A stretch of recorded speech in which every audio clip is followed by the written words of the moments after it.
हम्म। षष्ठी विभक्ति में नस को अस शेष रहेगा। कैसे?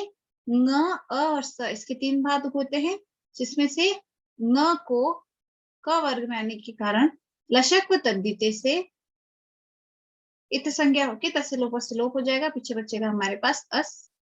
तो पंचमी एक वचन और षष्ठी एक वचन दोनों में जो शेष रह रहा है वो अस है। अब हम आते हैं सप्तमी पे। सप्तमी विभक्ति में नी है, तो वो क्या है? न और ई।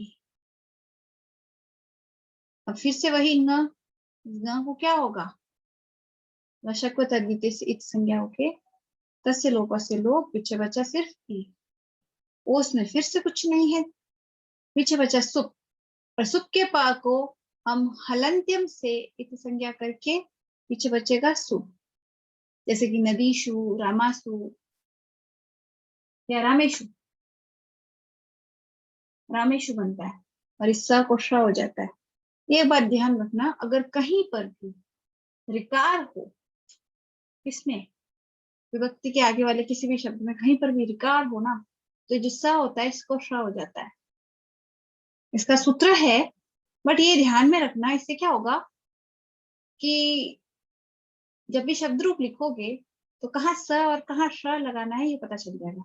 मेरे स और श का मतलब समझ रहे हो ना? ये सकार और ये शकार। अगर कहीं पर भी रकार हो, जैसे गुरु शब्द लिखेंगे, राम शब्द, गुरु होगा, राम होगा, इनमें रकार है। इस रकार के कारण जब हम ये सु लगाएंगे ना, इसको शु हो जाएगा। हम रामेशु लिखते हैं, लेकिन वही गीता लिखेंगे तो गीता सु ही लिखेंगे। सर यही आएगा, ये नहीं आएगा। मूर्धन्य नहीं आएगा, दंत्य ही आएगा। उसका रीजन है सूत्र लगना। बट सूत्र क्या है कि इस चैप्टर में जो सूत्र है ना, वो मेनली याद रखने ये नहीं है, वो सिर्फ ये जानने के लिए होते हैं कि ऐसा क्यों हो रहा है, षडलिंग में छह लिंगों के रूप अलग अलग कैसे चल पा रहे हैं, उसके लिए मुझे क्या करना होगा,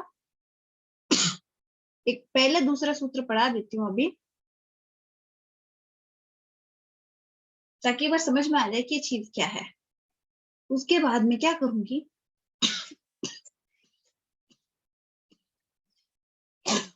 सॉरी, उसके बाद में क्या करूंगी कि शब्द रूप लगाऊंगी, शब्द रूप कराऊंगी। और वहां जो जो चेंजेस आ रहे हैं वो कैसे आ रहे हैं, उसके लिए अलग से सूत्र बता दूंगी। इससे क्या होगा, समझने में आसानी रहेगी। एक एक करके सूत्र बता के उससे सिद्धि करना, क्योंकि सिद्धि करना सिलेबस में है नहीं, तो उसको ज्यादा पढ़ने से और दिमाग खपाने से वो मतलब नहीं है। इससे सिर्फ एनर्जी और टाइम दोनों जाएगा, हमारे पास इतना समय है नहीं। तो अभी ये तो समझ में आ ही गया होगा कि इनमें से शेष क्या बच रहा है। तो एक बार ये तो याद करना ही है पूरा का पूरा। स्मॉट जस्ट स्मॉट छष्टा ब्याम मीन्स ने ब्याम ब्याम गस बस ब्याम बियस गसो सामियो सुप स्वौ जस मौ छष्टा भ्याम बिस ने भ्याम बियस नसी भ्याम बियस नसो साम्यो सुप। इसको इसी फ्लो में एक बार याद कर लेना। और यहाँ ये इस तरह से लिखने याद आए नहीं आए, ये जो ग्रीन में है ना, ये एक बार याद, या नहीं याद हो, सिर्फ ये याद हो, तो इससे ये बनाना आ जाना चाहिए। ठीक है? इससे क्या होगा कि शब्द रूप जब मैं समझाऊंगी तो समझ में इजीली आएंगे। मैं ये बता दूंगी कि इसको, जैसे अस है, इस अस को रामा कैसे बना, ये एक बार बताने से काम हो जाएगा। ठीक है? और उसके बाद जब जब मान लो गुरु शब्द आया, ठीक है, तो इसको गुरु कैसे हुआ, पीछे तो अस था। ठीक है? तो इस तरह की चीजें हैं, वो एक बार बता दूंगी कि क्यों हो रही है, शब्द रूपों को साथ में लिखते हुए इनको क्या चेंज हो रहे हैं सूत्रों से। तो उससे क्या है, एक बार समझ में आ जाएंगे फिर जो ग्रुप्स होंगे, ग्रुप्स कैसे, अकारांत पुल्लिंग का एक ग्रुप होगा, अकारांत पुल्लिंग जो सारे के सारे राम के जैसे चलेंगे, ठीक है। एक उकारांत पुल्लिंग का, एक इकारांत पुल्लिंग का, ये होते हैं सारे गुरु के जैसे, ये होते हैं सारे हरि के जैसे, ठीक है। सखी के शब्द थोड़े से अलग चलते हैं, उसका कुछ रीजन होता है, इस वजह से हमने एक संज्ञा करी थी, संज्ञा के अंदर नदी संज्ञा, उसका फर्क पड़ता है उसमें, ठीक है। तो अकारांत में, और एक होता है अजंत पुल्लिंग में ऋकारांत, जिसमें हमारे चलते हैं पिता के शब्द, पितृ, ठीक है। पुल्लिंग के अंदर ये 4 अजंत, और हलंत के अंदर राजन की देख लेंगे, काफी होंगे। मनस तो वैसे भी नपुंसक लिंग है, एक बार इसके देखने होंगे। राजन के और आत्मा के सेम चलेंगे, आत्मन और राजन। ग्रुप लिखवा दूंगी नोट्स में, लिख के भी दूंगी पीडीएफ में कि किस किस ग्रुप के सेम चलेंगे और चेंजेस क्या आ रहे हैं वो समझा दूंगी, तो समझने काफी होते हैं। बाकी यूजुअली एग्जाम में किसी की कोई व्यक्ति का क्या रूप बनेगा ये पूछा जाता है, ज्यादा कुछ नहीं पूछा जाता। इसमें षडलिंग प्रकरण से एग्जाम में ये पूछा जाता है कि किसके रूप में, पूरे शब्द रूप लिखना बहुत रेयर चांस है, बाकी नहीं आते हैं। यूजुअली क्या पूछा जाता है, कोई शब्द दे दिया, इसका पंचमी विभक्ति एक वचन लिखो या फिर पंचमी विभक्ति पूरी लिखो, ठीक है। इस तरह के प्रश्न आते हैं, ठीक है। तो अभी आगे देखती हूँ मैं। हमने ये सूत्र पढ़ लिए थे, सुपह, सुपोक का प्रत्येक दिन का एक वचन, द्विवचन और बहुवचन संज्ञा करना, ठीक है। वे एक वचनों और द्विवचन एक वचन, ये बता रहा था कि 2 हो तो द्विवचन और 1 हो तो एक वचन करते हैं, और शेष यानी कि जब बहुत सारे हैं तो हम बहुवचन कर देते हैं, यानी इन दोनों के अतिरिक्त तो जो तीसरा है वो सारा बहुवचन कर देगा, ठीक है। सरूपाणाम एक शेष एक विभक्तौ, ये नया सूत्र है। ये कह रहा है कि समान विभक्ति से परे होने पर जितने शब्द समान रूप वाले होते हैं उनमें केवल एक शेष रहता है और अन्य सभी रूप लुप्त हो जाते हैं। जैसे राम और श्याम, हमने राम श्याम, राम श्याम, 2 अलग अलग लिखने पड़ते, लेकिन हमने ये सूत्र लगा दिया और दोनों के रूप एक जैसे चलते हैं, ठीक है, समान रूप वाले होते हैं। और तो इनमें से क्या रहेगा, एक विभक्ति शेष रहेगी, कैसे, 2 है इस वजह से द्विवचन हो जाएंगे और बन जाएगा राम श्यामो।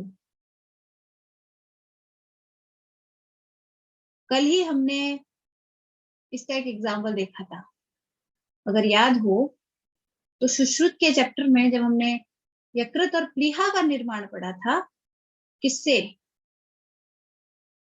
रक्त से, शोणित, जो डायरेक्ट शोणित से रक्त, यकृत और प्लीहा बन रहे थे, तो क्या लिखा हुआ था वहां पर, यकृत प्लीहो लिखा था।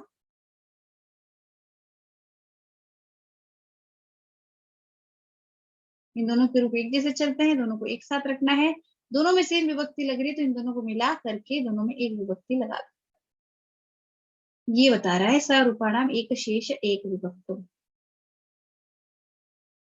ठीक है। हम ऐसा कर सकते हैं संस्कृत के अंदर।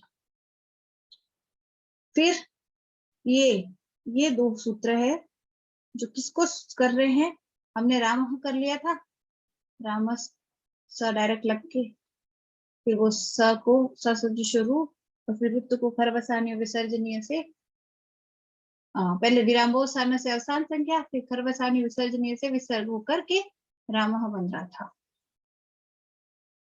फिर रामो कैसे बना, क्योंकि यहाँ तो राम पीछे अ है, पीछे औ है, तो ये कह रहा है कि अक प्रत्याहार से परे यदि प्रथमा द्वितीय विभक्ति का अच हो, औ प्रथमा द्वितीय विभक्ति का अच है, और पहले क्या है, अक, अक में क्या आता है, अ ई उ री और री, तो उनमें से ये अ है, ठीक है। अक प्रत्याहार से परे प्रथमा या द्वितीय विभक्ति का अच है तो पूर्व सवर्ण दीर्घ आदेश हो जाता है। पूर्व सवर्ण दीर्घ यानी कि रामा हो जाना चाहिए, पर क्या हो रहा है? नहीं हो रहा। क्यों नहीं हो रहा? तो यहाँ लिखा है नादिच्छी, यानी कि न कब नहीं करना है? अत इच्छी, अत के परे इच हो तो। यहाँ अत है और यहाँ इच है। इच कैसे है? अगर हम अच देखें तो क्या होते हैं? अ ई ऊण री ऋक ए ओ और आई औचा। इच में क्या आया? ये सब अ को छोड़ के। ठीक है, अगर इसके पीछे ये सारे हों तो ये वाला सूत्र नहीं लगेगा, बाकी सारी सिचुएशन में लगेगा। बाकी सारी सिचुएशन में कैसे लगेगा? कि यहां से यहां तक अ ई उ री री, मान लो रिकारांत शब्द है पितृ, उसके पीछे औ लगा, अभी पूर्व सवर्ण दीर्घ करना है तो हो जाएगा।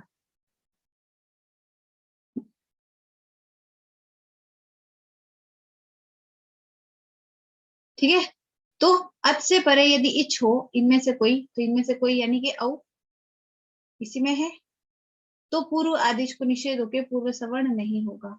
तो होगा क्या? तो होगा क्या, ये हम अगली क्लास में पढ़ेंगे। ठीक है, इसको ऐसे पर सवर्ण हो रहा है।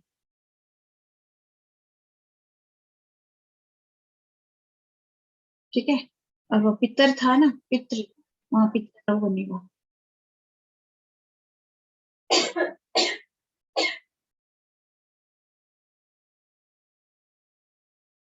समझ में आ रही है?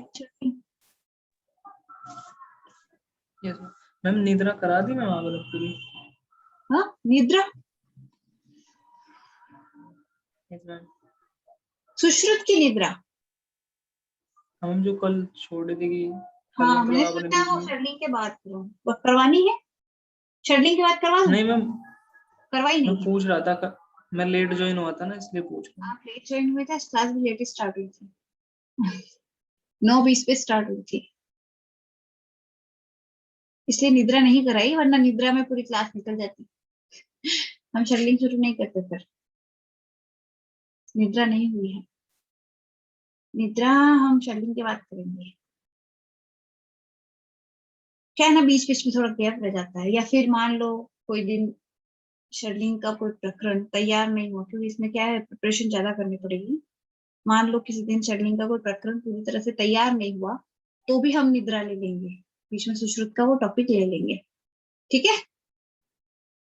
बस रेगुलर ज्वाइन कर देखते रहना। बाकी अगले दिन क्लास आती है ना, तो क्लास के यूट्यूब वाली रिकॉर्डिंग, अगर किसी दिन ज्वाइन न भी हो पाओ तो अगले दिन मॉर्निंग में जैसे रिकॉर्डिंग मिलती है ना, उसके अंदर साफ लिखा होता है कि क्लास किस बारे में है, टॉपिक लिखा होता है ना उसमें, तो उसे पता चल जाएगा कि सुश्रुत की नेक्स्ट क्लास आ रही है, वो निद्रा पे ही होगी।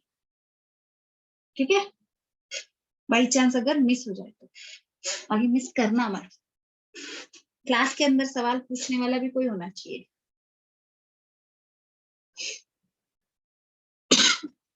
तो हम इस तरह से शेड्यूलिंग पढ़ेंगे। अगर शेड्यूलिंग प्रकरण में समझ में न आ रहा हो तो मुझे बता देना, अप्रोच हम बदल लेंगे। तो आज की क्लास यही खत्म करते हैं। Good night.